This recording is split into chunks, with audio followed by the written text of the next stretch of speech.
আসসালামু আলাইকুম, আমি শৌকত আকবর। মোটিভেশনাল সাউন্ডের সবাইকে স্বাগত।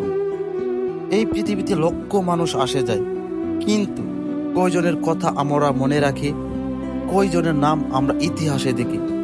তাদেরই যারা নিজের গল্প নিজেই লেখে, যারা অন্যের নির্দেশ নয়, নিজের হৃদয়ের নির্দেশে চলে, অন্যের ইচ্ছায় নয়, নিজের স্বপ্নে বাঁচে। তারাই একদিন বিশ্বকে বাধ্য করে শোনার জন্য। প্রতিদিন তোমাকে হয়তো অনেকেই বলবে, এটা তোমার পক্ষে সম্ভব নয়, তুমি পারবে না, এটা তোমার জন্য নয়।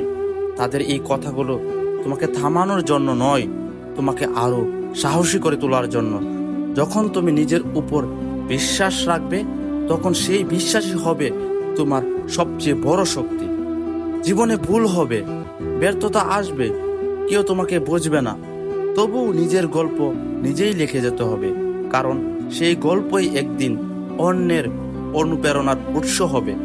যারা বীরে হারিয়ে যায় তাদের কথা কেউ মনে রাখে না, যারা সাহস করে এগোয় তারাই একদিন নিজের নামে সবাইকে ডাকে। সুতরাং নিজের গল্প নিজেই লেখো, নিজেকে হারাতে দিও না। অন্যকে অনুসরণ নয়, নিজেকে আবিষ্কার করো। একদিন এই পৃথিবী তোমার কথাই শুনবে, তোমার গল্পই বলবে। কারণ সত্যি সবাই শুনে তাদের কথা যারা নিজের গল্প নিজেই লেখে।